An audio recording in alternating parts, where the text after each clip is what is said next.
Recently, I was procrastinating by perusing YouTube as one does. Because I watch and follow a lot of writing channels, that's usually the stuff I get recommended. But this time, I saw a video titled something along the lines of how to write a book using ChatGPT in a day. The title itself was shocking to me, but then became infuriating to imagine someone would actually post a video like that.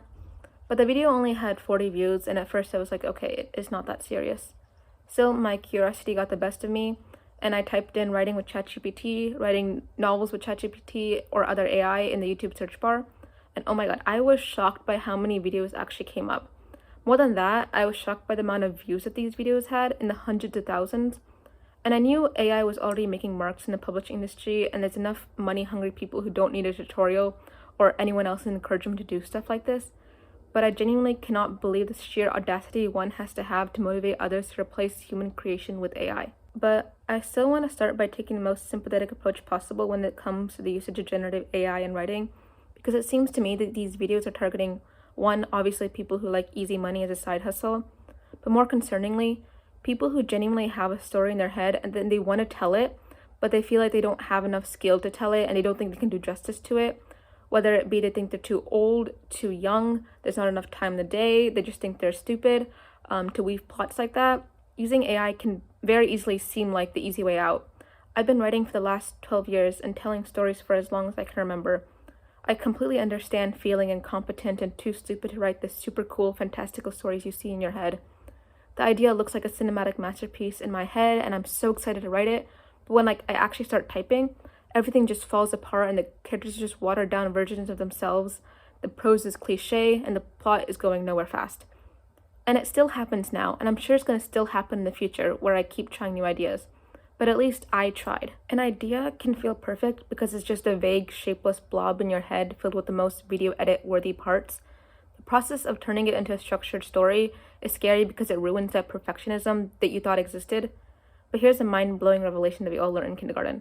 Nothing is perfect. The fact that art isn't perfect is what keeps the love alive. On a broader level, it keeps fandoms alive by generating discussions where the fans of the works are active participants in storyline, rather than passively consuming content.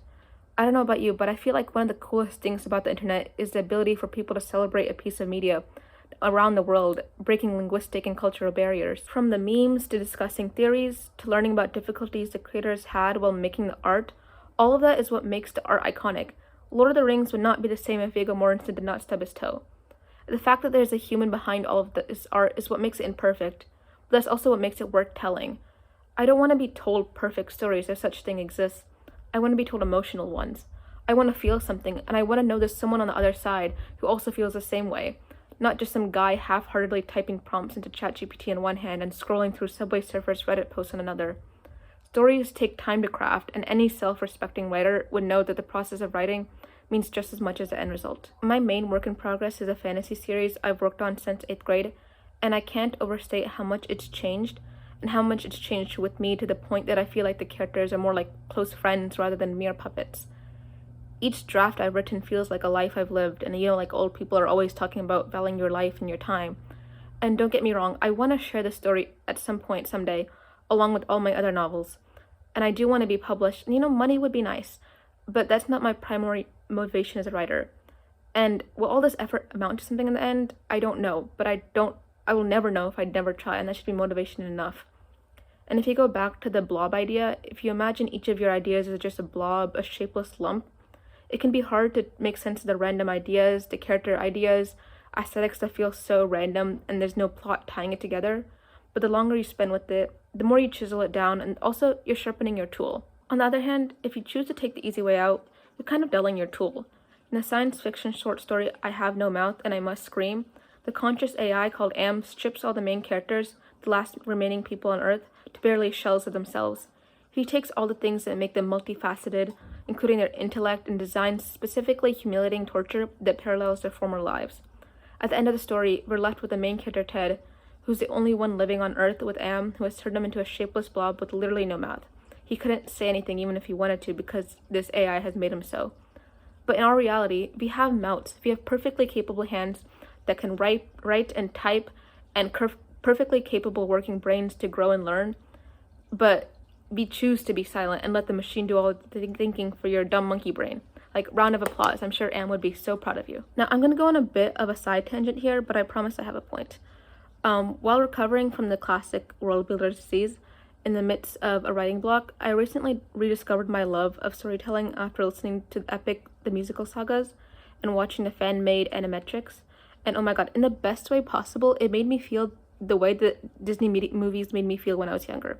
I loved listening to it with the fan-made animations and watching the live streams with the cast reactions.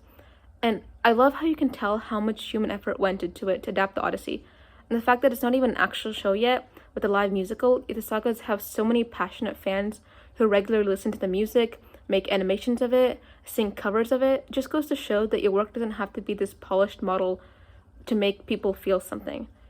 I feel something because I obviously enjoy the story and the music and everything, but also I know there's people on the other side who felt something and who worked hard to make these visions happen.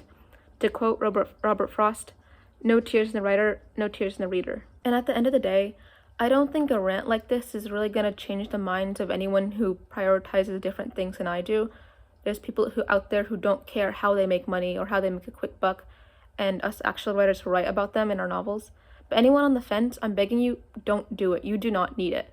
You're an artist, a writer, you're not a paramedic. No one is going to die if you're not finishing your work as fast as possible. Your work is supposed to take time and effort, and I truly believe writing is something that anyone can choose to do, like any other skill that you can develop. Our ability to read and write fiction is exercising our intellectual abilities like nothing else, and taking it away just waters down the entire point. It's like a game, it's like a puzzle where the process is just as poetic as a result. And by speedrunning your novel, you're speedrunning your life. Anyway, I hope you enjoyed my little rant, and thank you for watching.